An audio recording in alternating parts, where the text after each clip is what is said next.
A letter with no name. A scent no longer sold. A silence that arrived too late. In the heart of a snow-dusted London winter, an ancient manuscript whispers of treachery buried beneath hymns and ash. Secrets smuggled in ink, loyalties bought in shadows, and a final smile that says more than truth ever could. Before we begin, I'd love to know, where in the world are you listening from, and what time is it for you right now? Let me know in the comments below. The mystery begins now. It was in the third week of January, during one of those grey London spells when the fog clings low to the rooftops and the coal smoke hangs stubbornly in the air, that I found Sherlock Holmes in a condition I had come to dread. He moved restlessly about the sitting room, now and then casting a glance toward the window, as though it might yield diversion. Cases had been few, the newspapers uninspired, and even his violin lay untouched in the corner. The atmosphere in Baker Street was heavy with boredom, the kind that only the promise of mystery could dispel. He had taken instead to immersing himself in arcane monographs, one on pre-revolutionary Slavic calligraphy, another, I believe, on cryptographic variants of the Cyrillic script. From time to time, he muttered to himself in what sounded like Old Church Slavonic, his brows knotted not in frustration, but in anticipation, like a man awaiting a worthy opponent. I ventured a comment about dinner, but he waved it away with a flick of the wrist. His appetite, as always, deferred to intellect, and tonight his mind had found no nourishment in the outside world. It was precisely at 9:07 when a knock, sharp and deliberate, rang out from the street door below. Mrs. Hudson's muffled greeting was followed by the heavy tread of boots on the stairs. Holmes sat upright, eyes narrowing, not unlike a hound catching the scent. The door opened to admit a tall figure, swathed in a heavy fur coat and crowned with a Cossack hat that obscured much of his face. His breath steamed in the lamplight, and though he said nothing at first, he carried with him an air of frozen secrecy and foreign tension. He introduced himself as a translator of historical documents, formerly employed in Moscow and now exiled in London. His English was excellent, albeit laced with a Baltic cadence that suggested years spent navigating between tongues. Holmes made no reply, but studied him with that unsettling thoroughness which so often disarmed our guests. The man's manner was respectful, yet something in his posture, the way he avoided meeting Holmes' gaze, the tremble in his gloved hand, betrayed not only nervousness, but a sense of being watched even as he tried to conceal it. The man took the seat Holmes indicated, never setting down the leather satchel clutched tight in both hands. From my position by the fireplace, I noted a dark ink smudge along his thumb and the faint outlines of another on the cuff of his shirt, a working man's stains, though his boots, curiously, were of the polished variety one might expect on a gentleman. One heel was worn more than the other, suggesting a slight limp. Holmes's gaze lingered for a moment longer than polite convention allowed, but the visitor seemed too distracted to notice or mind. Holmes, with that smooth courtesy which he employed more often with dangerous men than noble ones, offered the man a measure of brandy and said, "You have come a long way, sir, and with a burden far heavier than leather and paper. May I suggest you unburden both?" The man blinked, then nodded stiffly. As he fumbled with the clasp of the satchel, Holmes turned to me and said, seemingly to the air, "A manuscript, Watson, may appear no more threatening than a hymn book, yet in the right hands, or the wrong ones, it may do more damage than a pistol." I had no idea then how literally he meant it, but I have since learned never to ignore Holmes when he speaks in metaphor. At Holmes's quiet invitation, our guest finally leaned forward, resting his satchel across his knees, and said, "My name is Dmitri Orlov. I served as a translator in the historical department of the Imperial Court in Moscow before circumstances forced me into exile." His voice was steady, but something in its cadence betrayed the effort required to maintain that steadiness. Holmes, without acknowledging the statement, tilted his head and gave a faint hum. the kind he reserved for lies too polished to ignore. "And now you find yourself here," Holmes said softly, "carrying something more than words." Orlov gave a short, hollow laugh. "I have brought a manuscript, Mr. Holmes, one whose content is causing disturbances." Holmes steepled his fingers beneath his chin. "Disturbances often leave paper trails, Mr. Orlov. I presume you are here to prevent such a trail from ending with your own disappearance." Orlov merely nodded once, tightly. From the satchel emerged a thick bundle, bound in disintegrating twine and wrapped in an oilcloth mottled by age and transit. Orlov handled it with the care one reserves for relics or dangerous things. "This," he said, "is the personal journal of Countess Natalia Feodorovna, born 1654, died, according to public record, 1683. It was discovered hidden behind a false panel in a monastery near Yaroslavl. I came into possession of it through channels not worth naming." He opened the cloth to reveal a faded leather cover, its surface cracked like old paint, with Cyrillic script scrawled in several hands across the margins. Holmes leaned forward. "You believe it authentic?" Orlov nodded. "Too many peculiarities match period ink, phrasing, even the idioms of 17th century noblewomen. But that is not why I brought it." He turned several brittle pages and indicated a portion near the centre. "Here lies the passage. When I translate it, it vanishes." Holmes's brow arched with interest. "Ink does not vanish, Mr. Orlov, but truth, it seems, often does." "I do not mean physically," Orlov continued quickly. "The ink remains, but the meaning, it alters, as if the sentence resists translation. No matter how I approach it, the words reconfigure, yield nonsense, or become suddenly banal." Holmes took the manuscript gently and regarded the script in silence. I leaned forward and saw the passage in question, a line of delicate penmanship that appeared no different from the others. "Have others seen it?" Holmes asked. "One, Pavel Antonov, a fellow émigré. He too failed to render it sensibly." Holmes's fingers traced the edge of the page. "Is it written in ink that ages chemically? Or does it simply read differently in the mind of each reader?" He did not expect a reply, nor receive one. The room fell still. Holmes tapped the page once, then closed the manuscript. "Language is a mirror, Mr. Orlov. You may be looking into it, and seeing only what someone else intended you to." Orlov's hands tightened around his knees. "Antonov vanished 3 nights later," he said. "Left no trace. His flat still had food half cooked on the stove. His hat remained by the door. Police dismissed it. Said émigrés vanish often, but I knew it was connected to the passage."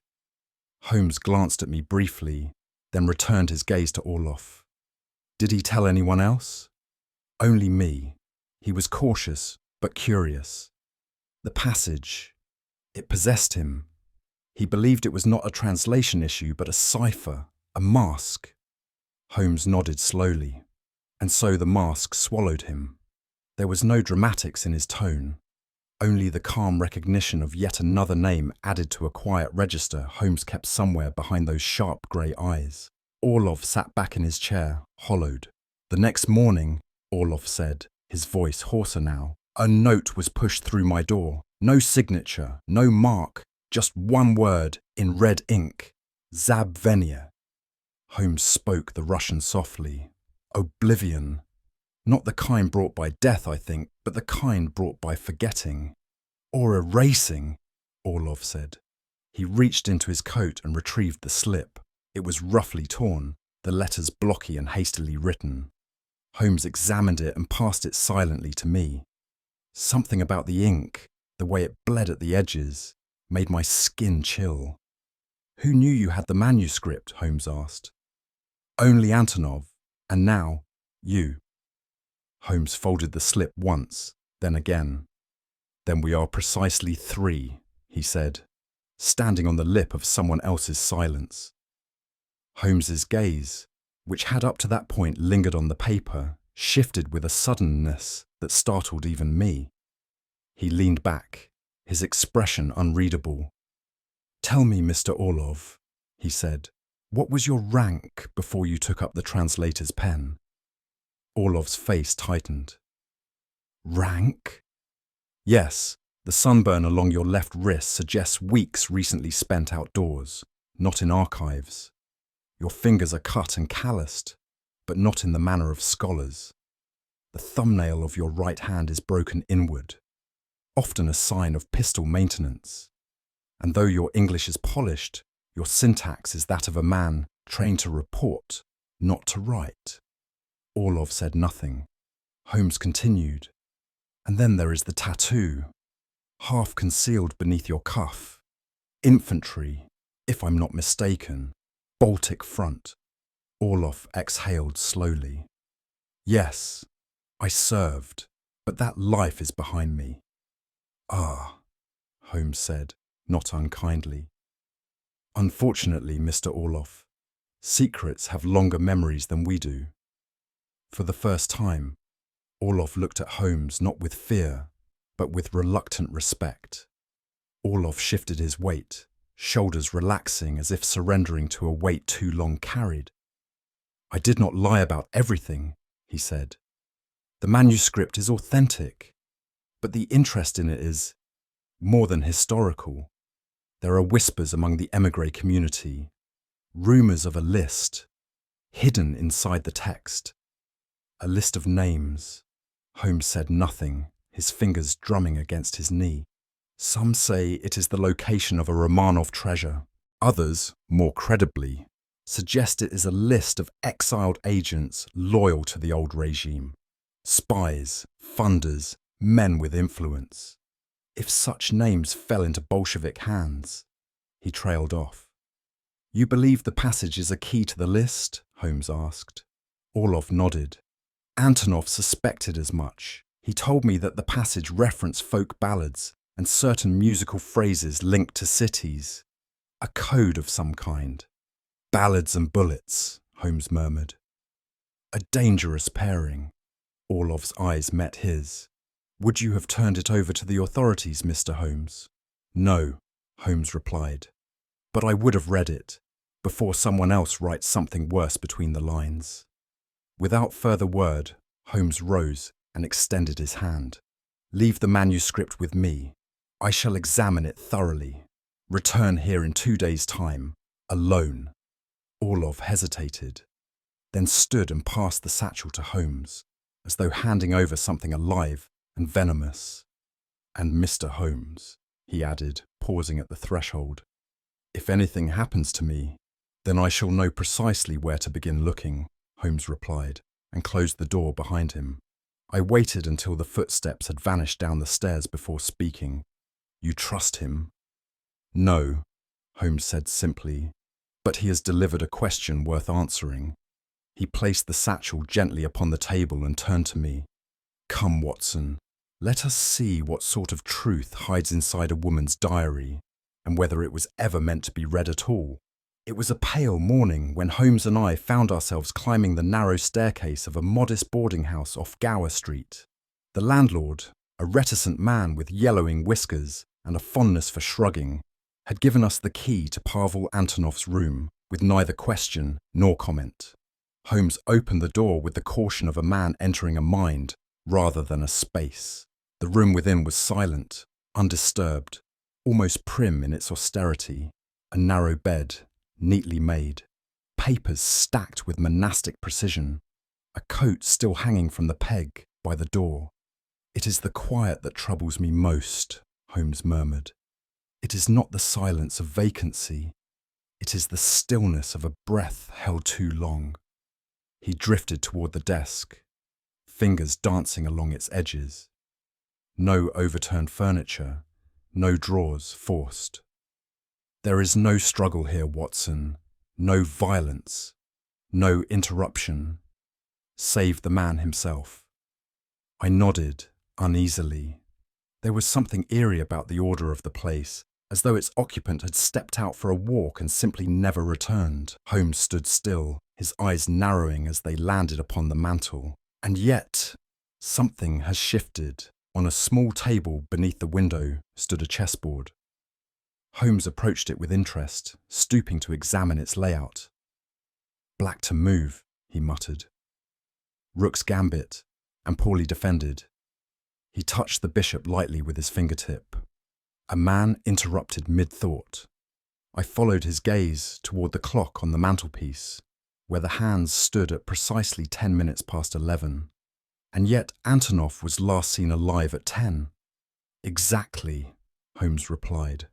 The chessboard speaks of contemplation, but the clock speaks of haste. It has been moved, Watson, by exactly 3 minutes. Either tampered with by someone anxious to disrupt a timeline, or adjusted by Antonov himself in the belief that he still had time. Holmes turned suddenly, lifting the lid of the samovar perched near the hearth. A faint trace of warmth lingered within. He left recently, and not without finishing his tea, Holmes said. No coat taken, yet the game left mid-stride, and the fire untended. I said nothing. I had seen scenes of disappearance before, but never one that felt so clinical. Holmes stepped back, arms crossed. A man called away, Watson, but not unwillingly.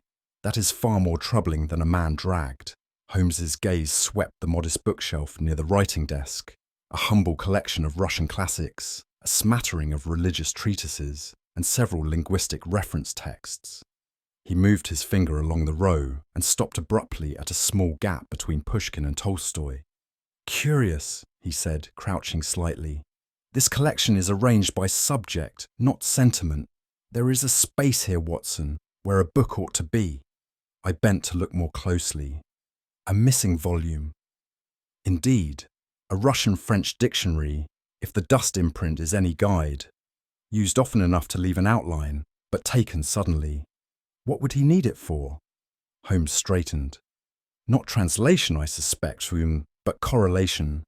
He was working with text that hid behind other text. Bilingual symmetry may have been the cipher.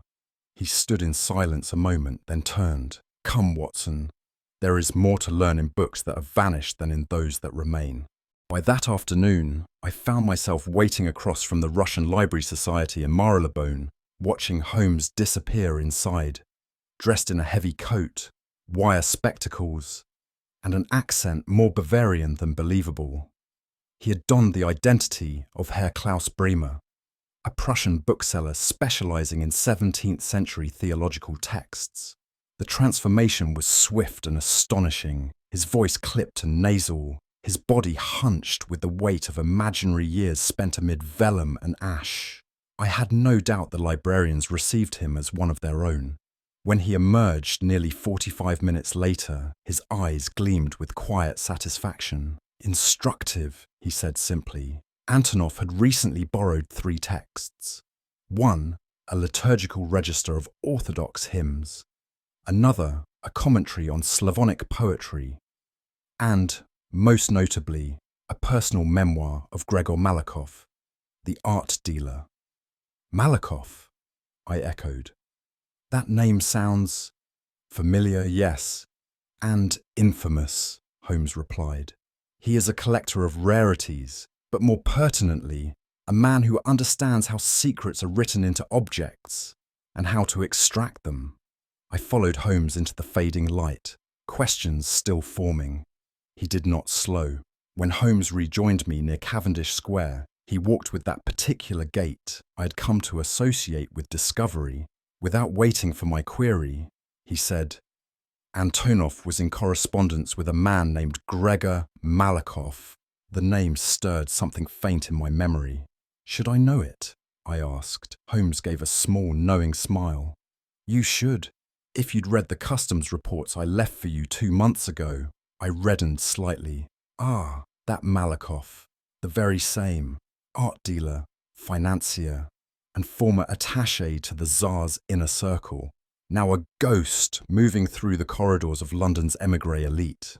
Holmes reached into his pocket and withdrew a library ledger bearing Antonov's signature beside a borrowing entry. He requested Malakoff's personal memoir, a privately printed volume of 10 copies, all but banned even in Moscow, and curiously, One chapter in it details a certain musical cipher once used by Tsarist agents to pass coded messages during the Polish campaigns. Ballads again? I said. Indeed, our invisible passage may yet prove more musical than literary. He tapped the book lightly. And Malakoff, my dear Watson, has never been one to compose anything without a sinister refrain. While Holmes buried himself further in texts and annotations, I took it upon myself to consult our old ally at Scotland Yard, Inspector Lestrade. He greeted me with his usual gruff civility and a biscuit already half crumbled in his fingers. "Russian agents, you say?" he grunted. "Too many whispers. Not enough collars. There's been talk. Yes, a few vanishings. A break-in near Kensington involving coded documents, and a suspicious fire in Clerkenwell that no one wants investigated." He leaned forward, lowering his voice. "Word is, there's a list. Old regime names, the kind certain parties would rather stay buried." I nodded grimly. Holmes believes someone may already be dead over it. Lestrade sighed. "Then let's hope he's wrong, for once." But I knew, even then, that he wasn't. Holmes was rarely wrong, only early. That evening, by the fire, Holmes laid out his notes with the ritualistic precision of a surgeon preparing for a complex procedure. "Malakoff," he began, "is a man best described in footnotes. Always adjacent to the main affair, never directly visible. Smuggler, art thief, financier of counterintelligence, depending on which side of the border you ask." "He was never charged, was he?" I asked. "Never formally," Holmes replied, "though he was arrested once in Odessa with a trunk containing 4 Fabergé miniatures, a ledger of code names, and an icon said to weep on command. He was released within the week. And now he resurfaces in London." Holmes nodded. "A ghost returns only when the past grows noisy, Watson. If Malakoff is moving, something louder than politics is behind it." He turned one of Antonov's scribbled notes toward me. "Look here. Malakoff's name appears beside a reference to List 14. I believe it is not merely a registry, but a weapon, and the woman who watches Orloff may well be its keeper." Dinner that night was taken at Werner's on Half Moon Street, a modest establishment Holmes favoured when desiring solitude and well-roasted duck. I was just beginning to enjoy a second glass of claret when Holmes, without looking up from his cutlet, said, "Orloff is being followed." I blinked. "How in heaven's name do you—" Holmes dabbed the corner of his mouth with his napkin. "Because she sat 3 tables behind him at the Russian Club 2 days ago, and again outside the library this morning. A woman in grey. Gloves too fine for the weather. A veil too light for modesty." "You saw her?" "No," he said, amused. "I smelled her." "Smelled?" "The perfume. It clung to Orloff's overcoat when he entered our flat. A very particular scent. Zima Volnaya, once blended exclusively for the Tsaritsa's household. Discontinued since 1905. I stared. "And yet she wears it.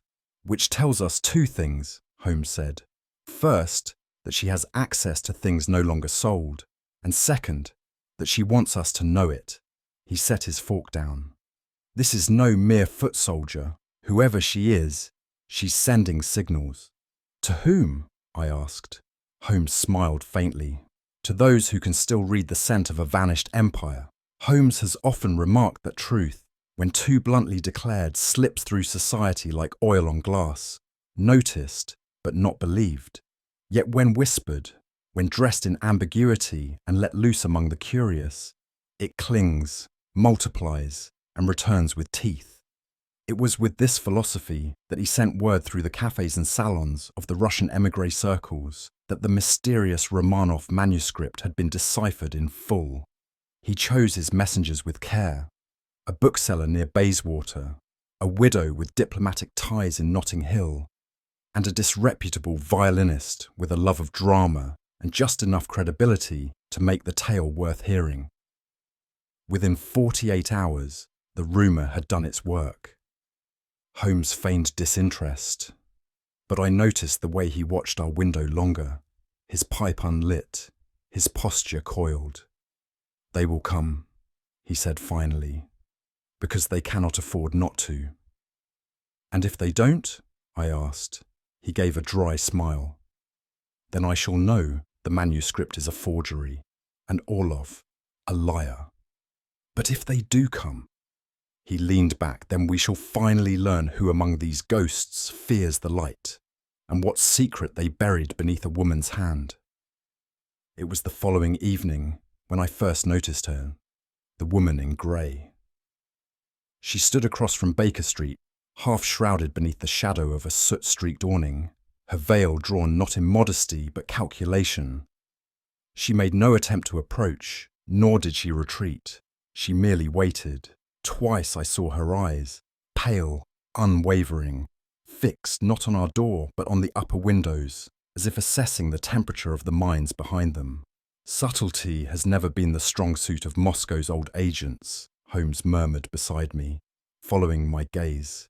"But this one knows how to hold a line." "You expected her?"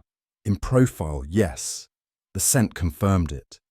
He turned from the glass. "She is not a threat yet, Watson. She is a question. Let us not answer it too quickly." We returned to our chairs, though my curiosity itched to lift the veil myself. But Holmes, as ever, preferred the mystery to unfold of its own accord. "Do nothing," he instructed. "She is not here to act. She is here to watch, and watchers always reveal more than they mean to." By the third day, the watcher moved. It was subtle, a shadow at the corner of a bookstall, a reflection in the pane of a tobacconist's window. But Holmes, tracking her with a hunter's calm, remarked dryly, "The veil lifts soon. She grows impatient." That evening she approached, not the flat, but Holmes himself, as he exited a lecture on semiotic ciphering at King's College. I had accompanied him, though with little expectation of intrigue. We were halfway to the cab stand when she stepped from the smoke of a passing omnibus and spoke softly in Russian. Holmes replied in kind, and I watched as a brief, charged exchange passed between them. Few words, but heavy with subtext. He returned to my side with an expression I knew too well, satisfaction edged with wariness. "Well?" I asked. "Her name is Irina Volkova. She was once a courier for the Tsar's diplomatic corps. More recently, she shared a flat in Odessa with our Mr. Malakov. And now? She is fishing with dynamite." I said nothing, but the prickling at the back of my neck did not fade. Holmes tapped his cane once on the cobblestone. "The next move is ours, and it must be theatrical." The British Museum's reading room, vast and temple-like, served as the stage for Holmes's carefully baited trap. 2 pages, flawlessly aged and penned in Orlov's hand, were slipped into a volume on obscure monastic poetry, placed, not lost, and quite precisely indexed. It was not long before Irina arrived, disguised not in garments, but in purpose. She played the part of a casual researcher, though her gloved hand trembled slightly as it turned the page.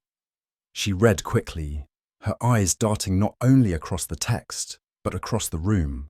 Holmes and I observed from opposite sides, as he had instructed. She lingered over one line, an invented stanza Holmes had composed the night before, laced with apparent coordinates drawn from Slavic ballads. After 15 minutes she rose and left. Holmes intercepted her near the stairwell. "You should not trust invented ballads, Miss Volkova," he said coolly. "Their rhymes lead to cliffs." She stiffened, then replied, "And some cliffs conceal caves." Holmes smiled thinly. "Indeed, but not all caves are empty." She departed without another word. Holmes rejoined me, gaze calm. "She bit. To what end?" I asked. Holmes's reply was quiet. "To see how deep the lie runs, and whether we buried something of value inside it."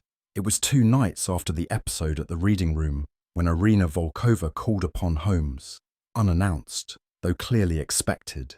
She declined to remove her gloves, declined even the offer of tea, but produced instead a letter bearing the crest of a defunct Slavic publishing house and a cheque drawn from a discreet Swiss account. Holmes glanced at both, smiled thinly, and returned them. You mistake me for someone who values ink more than answers. Irina's tone was smooth, her English accented but poised. You possess a manuscript that has fascinated my patrons for years. Surely it is not unreasonable to offer a sum for scholarly exclusivity. Holmes raised a brow. And the vanished line? She blinked, too slowly. I assumed that was legend. Holmes recited the line in Russian, word perfect. Her hand tightened on her handbag. I see, she said quietly. Then you've already translated more than I feared. She stood abruptly. I shall take my leave. Holmes did not rise. You already have. And like mist, she was gone. The scent of old perfume still curling in the air. He turned to me. They no longer ask who holds the manuscript, Watson, only who understands it. We sat in the quiet of Baker Street, the fire low, and the manuscript open once more. Holmes turned the pages slowly, his eyes not upon the words, but upon the spaces. It is not prose, he said at last. It is song, or rather, structure mimicking song. He pointed to the problematic line. This, Watson, is not meant to be read as sentence, but as syllable. Each phrase aligns with a note from the Znameni chant system, an orthodox liturgical scale used before the Western reforms. I stared at him. You mean it is music? More than that, it is location encoded through music. As each chant corresponds to a saint, and each saint to a city, it is a devotional map. Of what? He looked at me sharply. Of men, loyalists, exiles, enemies, depending on one's alignment. My stomach turned. A directory. He nodded. List 14, if Antonov's note was right. Not gold, Watson, but leverage. The sort wars are built upon. He closed the page. This manuscript isn't treasure. It's a gun, and we are holding it by the wrong end. That same evening, Holmes lit his pipe with a deliberate air and said, I misled Orlov, you know. I blinked. In what manner? When he first showed me the passage, I translated it badly, intentionally. I replaced one phrase with a false name. Which name? Korovin. I sat forward. The man murdered near Paddington last autumn, shot at close range, still unsolved. Holmes nodded. And one who, according to certain archived letters, had dealings with exiled officers in Warsaw. I recalled the file, a name that floated without context. Orlov reacted, not outwardly, but his hand, the right one, flinched. Holmes tapped ash into the tray. That single tremor told me what I needed. Orlov knew the name and feared it. You believe Korovin was on the list? I believe he was killed to keep it secret. He looked toward the window. And I believe others will follow, unless we finish what Antonov started. There was a long silence between us, broken only by the soft ticking of the clock and the sharp scent of burnt Russian tobacco. Holmes stood the next morning with the manuscript spread open across the breakfast table, his toast untouched. Watson, look here. Not at the writing, at the margins. I leaned closer. The ink, at first glance haphazard, now revealed an unnerving precision. Dots and slashes barely perceptible, yet consistent in placement. Spacing, not sentences, Holmes said. The scribe embedded a second layer of code, not in content, but in geometry. He pointed to a faded mark aligning perfectly with the end of a hymn line. If one maps the gaps between these and overlays them on a liturgical calendar, a pattern, a name, a route, perhaps even a rendezvous. He straightened. It is no longer a question of reading the text, Watson. It is a matter of seeing what was never meant to be read aloud. He snapped the book shut. The manuscript is a map, yes, but the ink is only half the story. The silence in the margins, that's where the real message lies. And I, for the first time, felt we were no longer ahead of the danger, but barely keeping pace. It was the following morning, shortly after breakfast, when Holmes penned a short but pointed note, addressed to Dmitri Orlov. He did not read it aloud to me, nor did I inquire. But when he sealed it with wax, his eyes held that peculiar gleam that always signalled some quiet upheaval was about to unfold. "I've invited him to retrieve the manuscript," Holmes said lightly, "in the nave of St. Dunstan's Church, 10 o'clock, public, quiet, and acoustically unforgiving." "Why a church?" I asked. "Because secrets echo differently beneath a vaulted roof," he replied, "and because it's the one place men hesitate to lie outright." "You suspect Orlov?" "I suspect everyone," Holmes answered, "but particularly those who bring us truths already polished." I watched as he slipped the note into his coat and rang for a boy to deliver it. "You'll come armed?" I asked.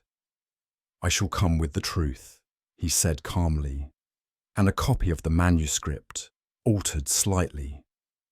And me," he gave me a rare smile, "you, Watson, shall enjoy the best seat in the gallery, not as a doctor today, but as a witness."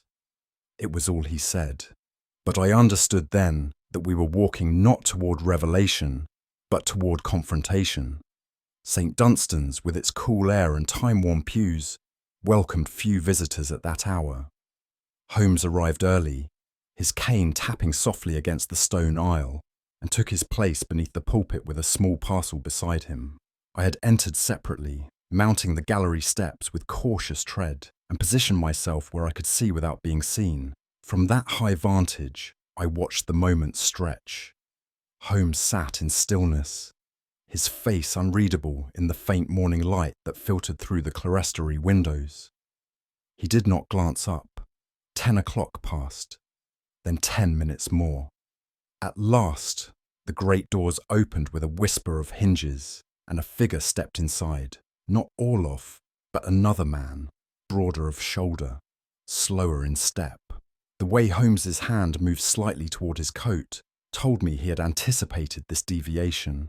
The man paused midway down the nave, eyes adjusting. His coat was long, his face sharp, and though I had never seen him before, something about the posture, the careful calculation of his every movement, made my stomach tighten. Holmes stood. "You're early, Mr. Malakov." The man gave a short bow. "I find punctuality vulgar. You have something that belongs to me." Holmes tilted his head. "Ownership, in such matters, is a slippery concept." There was no humour in Malakov's reply. "Then allow me to redefine it." I saw, even from above, the glint of steel beneath his coat. Malakov drew the revolver slowly, as if he had all the time in the world to aim it, which, given the silence of the nave, he very nearly did. "I won't ask again," he said. "The manuscript." Holmes did not flinch. "It's right beside me," he said. "Though I doubt its contents are what you're hoping for." "Do not bluff," Malakov growled. "You don't do it well." Holmes gave the faintest of smiles. "On the contrary, I do it rarely, and so, quite effectively." From my vantage above, I shifted, reaching into my coat for the service revolver I had brought at Holmes's urging. He had insisted I remain hidden unless given a signal, and so I waited, nerves taut. Malakov stepped forward. "You don't understand what you're dealing with." Holmes's tone turned dry. "Oh, but I do. A list of men scattered across Europe, loyal not to a nation but to an idea, power without a flag, influence without a name. That is worth killing for, is it not?" Malakov's face twitched, the faintest slip in composure. "You have no idea how deep this goes." "I have measured the depth," Holmes replied calmly. "It ends here, unless you intend to fire that pistol in the house of God." Malakov said nothing, but from behind one of the stone columns, another figure stirred, and my heart froze as I recognized Dmitri Orlov. Orlov stepped forward slowly, his hands raised, but his eyes not on Malakov. They were fixed on Holmes. "Stand down, Gregor," he said. "We're past threats now. Malakoff did not lower the pistol. "You're a fool if you think he'll help you." But Orlov's voice grew colder. "He already has." I saw Holmes's brow arch faintly. It was not surprise, not quite, but something near to it. "You used me," he said. "I needed confirmation," Orlov replied. "Not the manuscript, but its location. You're the only man I knew who could extract the truth from that text." "And Malakoff?" Holmes asked. "A relic. Dangerous, yes, but too old world, too loud. I needed him out of the way." Holmes crossed his arms. "Then why invite him here?" "I didn't," Orlov said. "He followed me." Malakoff's laugh was bitter. "You never stopped lying, Dmitri." At that moment, Holmes stepped back and nudged the parcel toward them. "Then let us stop talking," he said. "Here is your prize, if you trust each other enough to take it." Neither man moved. From my perch, I could feel the tension in the air, not just between gun and target, but between truth and betrayal. Holmes looked up, not at them, but toward the bell tower, and then, faintly, I heard footsteps from the vestry. Holmes murmured, "And now, gentlemen, we return to the question of ownership." Before either man could move toward the package Holmes had placed between them, a soft, deliberate sound interrupted, the click of a heel upon stone. All three heads turned. Irina Volkova stood just inside the nave's northern aisle, gloved hands at her sides and her grey cloak swirling slightly with her motion. She moved neither urgently nor slowly, but with the assurance of someone who had, all along, been writing her own lines into the drama. Holmes said nothing. Malakoff's face darkened. "You!" he spat. "I should have known you'd crawl out from the ashes." Orlov, for his part, did not seem surprised, though I noticed how his shoulders tensed at her presence. Irina's gaze passed over all of us and settled, to my astonishment, on Orlov. "I warned you once, Dmitri, that we cannot escape the debts we helped incur." "You warned me," Orlov snapped. "You vanished. You let others suffer for your silence. I was gathering what you were too blind to see." Her voice was calm. "Malakoff is no longer the blade. He is the leash. But the hand holding the leash, that hand still hides behind ink and name." Holmes raised a brow. "And now?" Irina's eyes flicked to him. "Now I cut the leash." She stepped forward, and in a motion too fast for Malakoff to counter, she knocked the revolver aside and pressed a blade, slim, precise, against his throat. For one long moment, no one moved. Orlov let out a shaky breath. "You came back." "I never left," she replied. Holmes gave a small, satisfied nod. "Loyalty, it seems, requires only the proper stage." The blade glinted where it hovered against Malakoff's throat, and even from my high perch, I could see the man's jaw tighten with fury and humiliation. Irina's hands did not tremble. Holmes, who had not moved since nudging the parcel forward, now lifted his eyes to the gallery and said with perfect composure, "I do believe we are nearly at the final verse, Watson. I took this, rightly, as my cue. I raised the revolver, sighted it, and spoke with as much authority as I could summon. No one move." But Holmes's gaze drifted upward still, to the rafters above. "You hear that?" he murmured. The others paused, puzzled. "There is no sound," said Orlov. "Exactly," said Holmes. "The bells of St. Dunstan's, silent since dawn. A peculiar thing, is it not, that not one should toll, even for the hour?" Before any could reply, the vestry door burst open, and with a precision that suggested rehearsal rather than chance, 6 constables in plain dress emerged, revolvers drawn, and boots echoing against the nave. Lestrade led them, moustache twitching and face stern with business. "Well, Mr. Holmes," he said, "I see your choir is in excellent voice today." Holmes inclined his head slightly. "All in harmony, Inspector," Malakoff cursed in Russian, an earthy, bitter oath, but did not resist as 2 officers seized him. Orlov, for all his cunning, stood utterly still, his face ashen. "And Irina?" She had already backed into the shadows, her expression unreadable. Holmes sighed. I do tire of entrances, Watson, but exits, those are where the true drama lies. As the constables secured their captives and Lestrade directed the removal of the weapon, Holmes knelt beside the parcel that had been so hotly contested.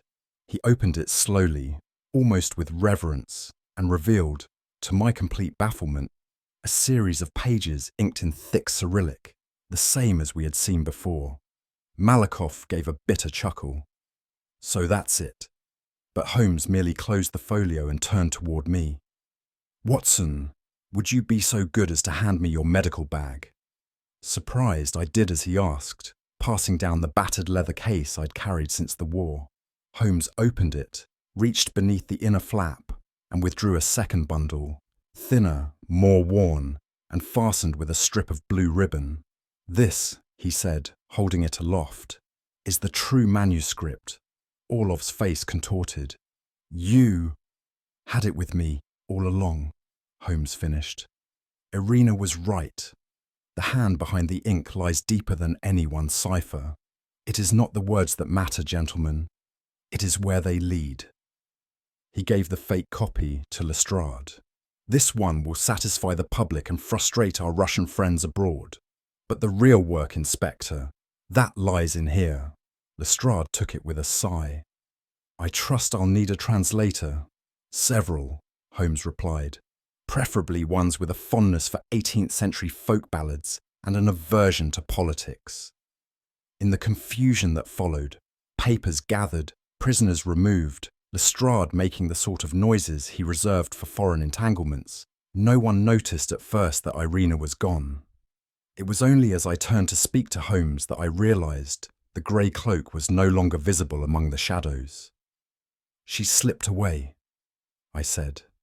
Holmes, still calmly brushing dust from his coat, nodded. Yes. You're not going to stop her? He looked toward the open door where faint sunlight spilled across the aisle.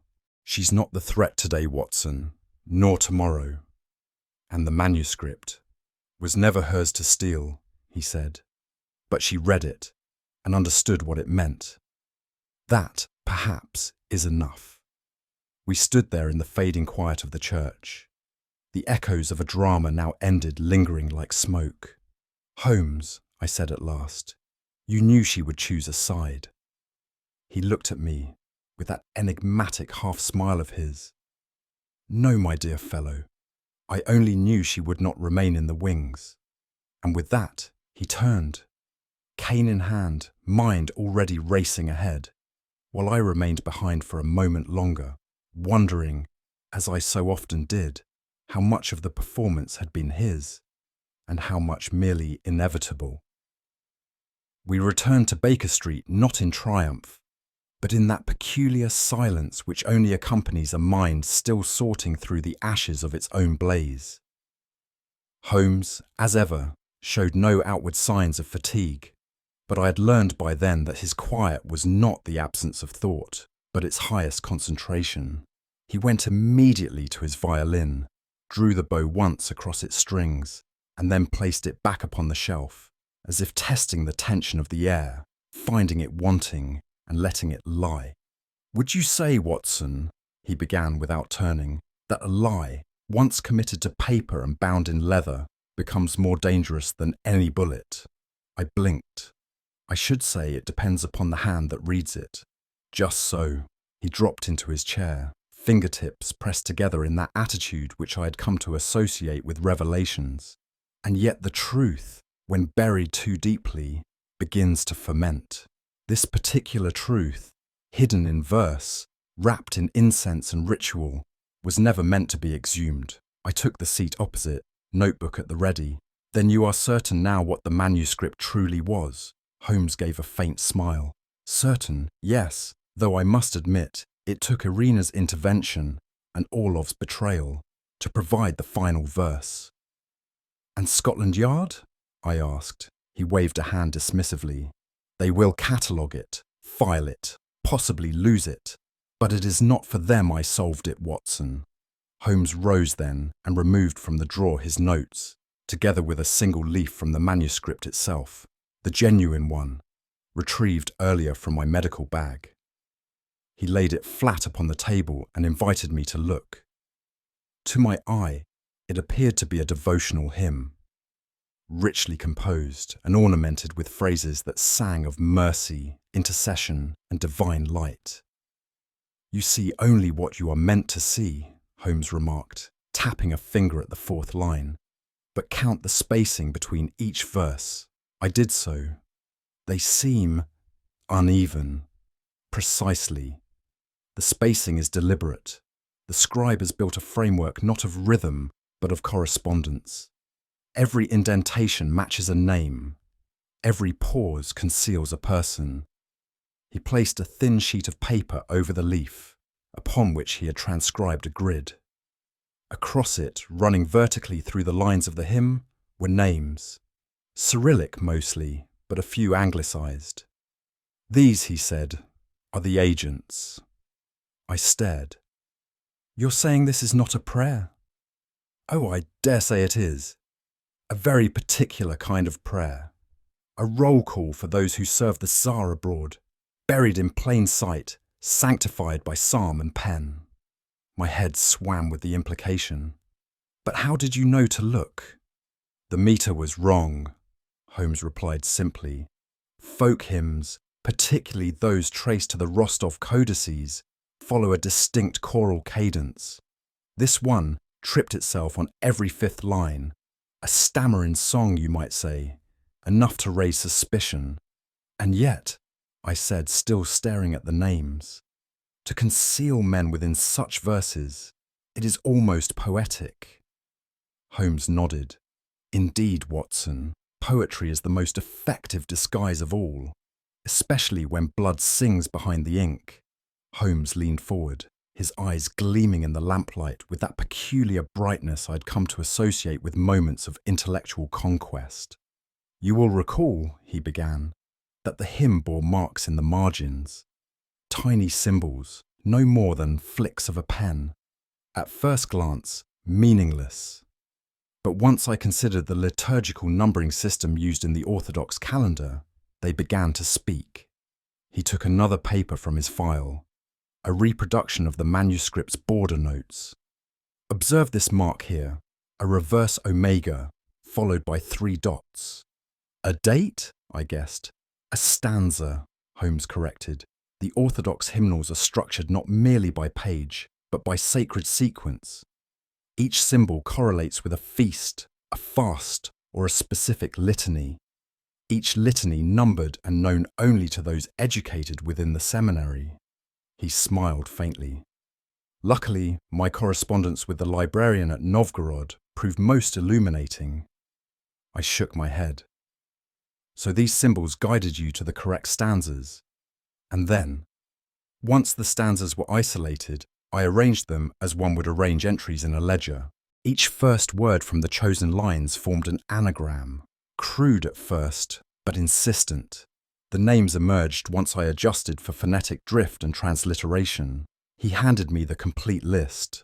I saw then what he had seen, each line a ghost, each name a shadow stitched into the hem of the holy.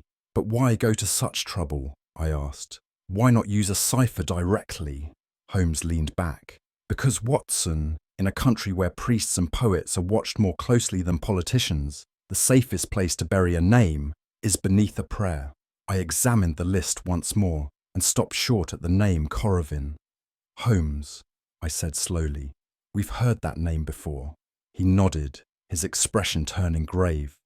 "Yes, Grigory Korovin, former attaché at the Imperial Embassy. Vanished from Odessa last year, presumed drowned during the Black Sea riots. But he was no diplomat." "Another name on the list," I murmured. Holmes tapped the page, and the only one crossed out in the original cipher. The ink was paler, but the intent clear. Korovin had been erased, not from loyalty, but from necessity. "You believe he was murdered?"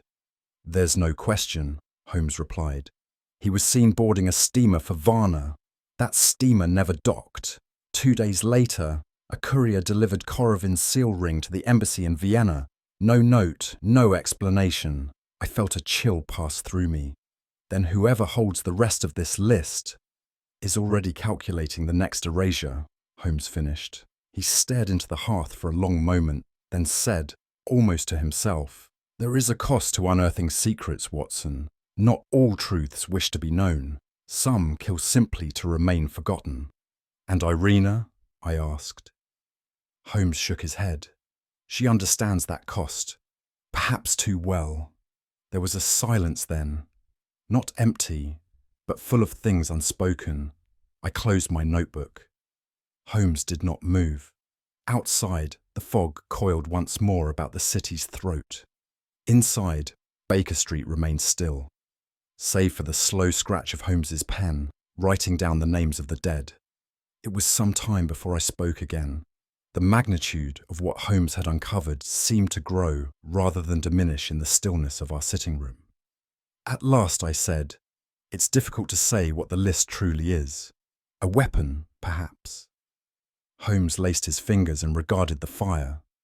"Not a weapon in the traditional sense.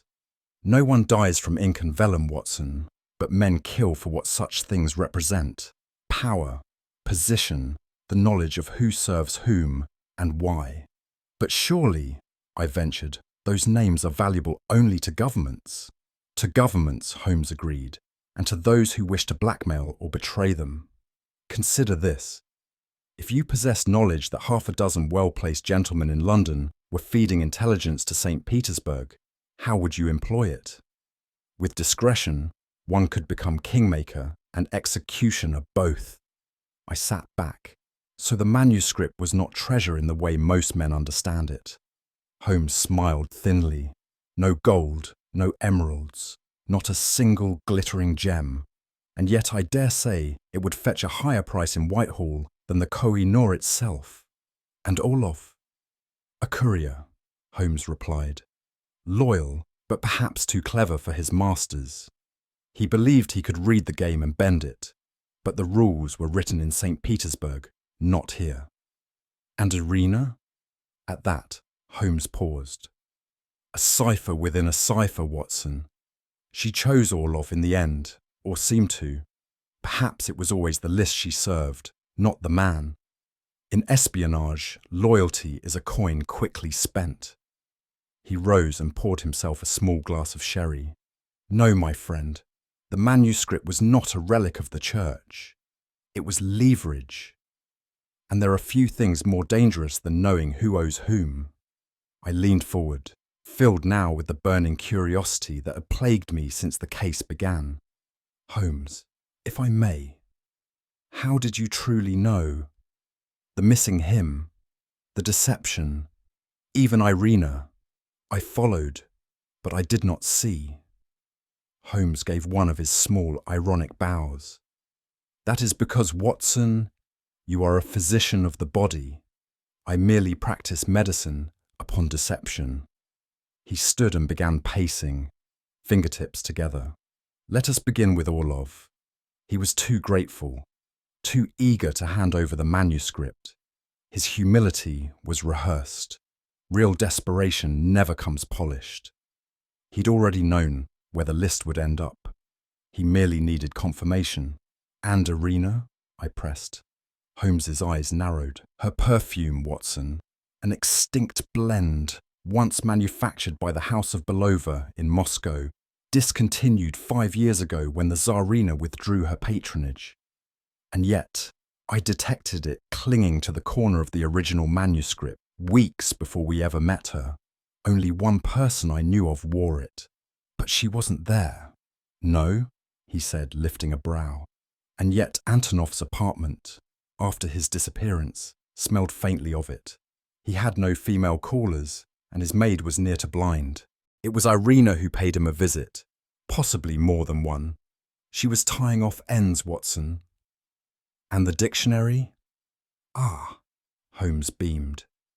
"Antonov's library was meticulous, alphabetical, dated, catalogued. But the letter L was missing. Only one book, Liturgies and Chants of the Eastern Borderlands, the very one containing the Rostov cadence." I stared. She took it. No, said Holmes. She replaced it, but with a different edition. Irina always did understand misdirection. Even her presence was often an absence in disguise. As the fire burned lower, I saw Holmes glance toward a drawer in his desk. One rarely opened. There was a time, he said quietly, when I thought of writing a monograph on precisely this subject, the weaponization of forgotten texts, ancient charters turned into threats, obscure poetry used as codes, the subtle art of turning ink into espionage. You never published it, I observed. He shook his head.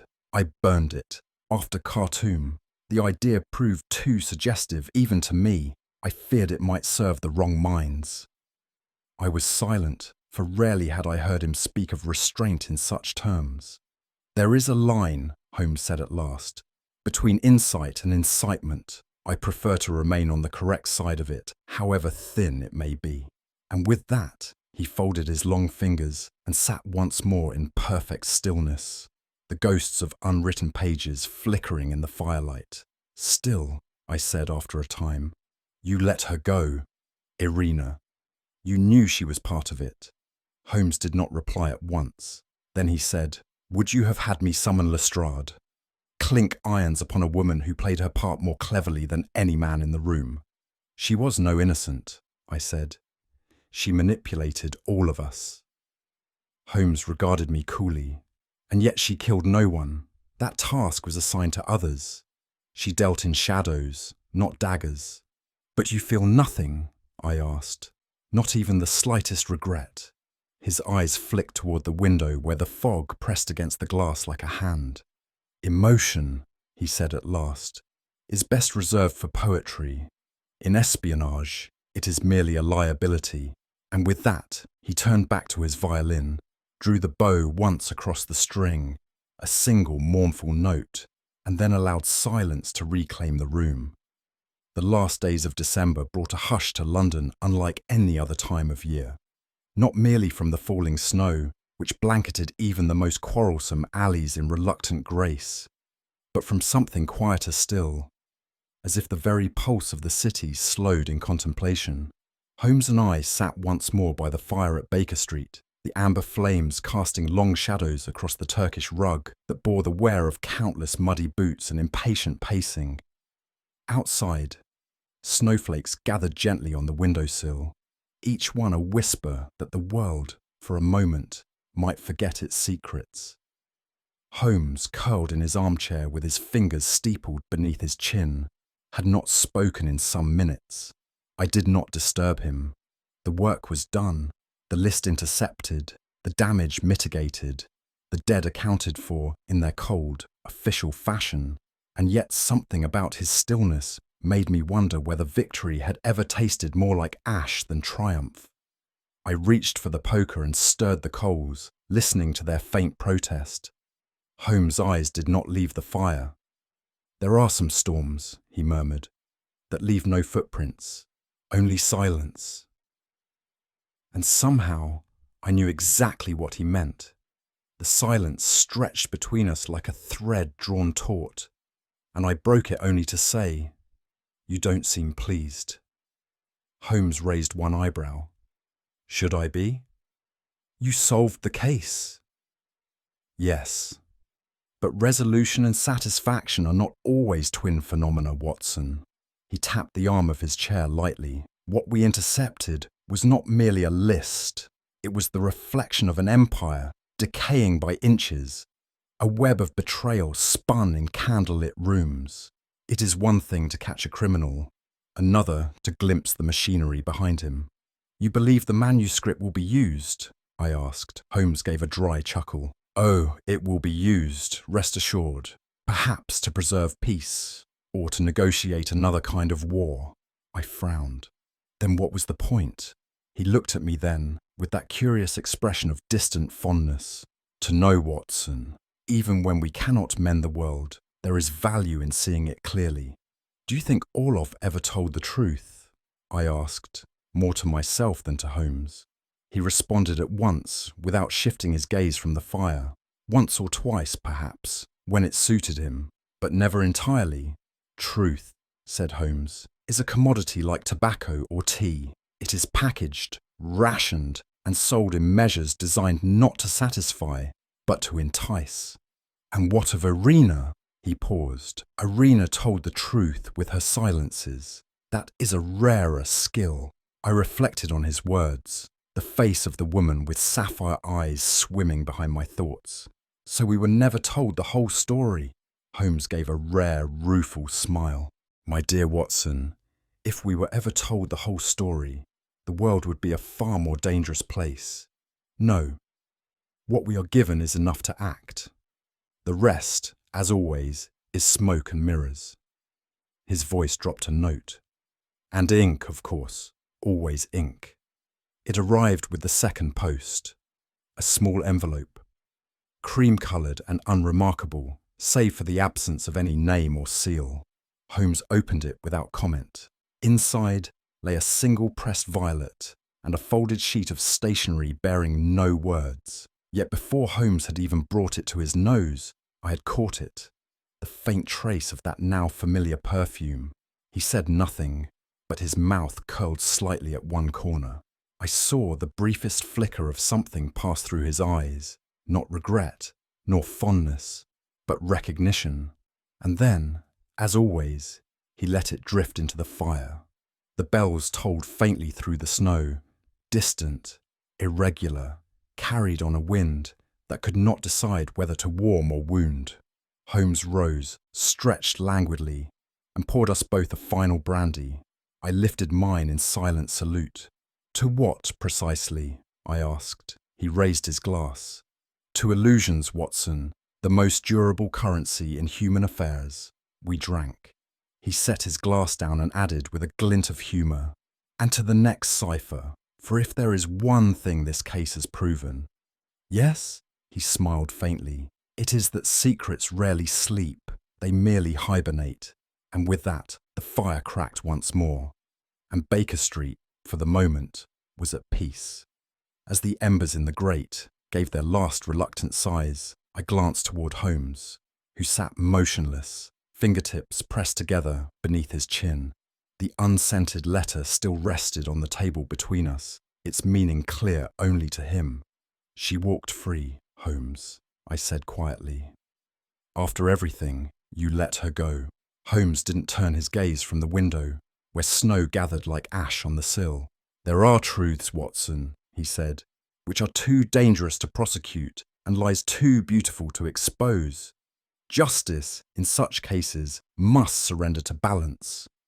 However uneasy, what do you think? Was Holmes right to let the final piece slip away, or did he allow sentiment to cloud a razor mind? I'd love to hear your thoughts in the comments below. If this mystery intrigued you, don't forget to subscribe for more Sherlock Holmes adventures, and share this tale with a fellow sleuth who loves the scent of secrets and the weight of silence.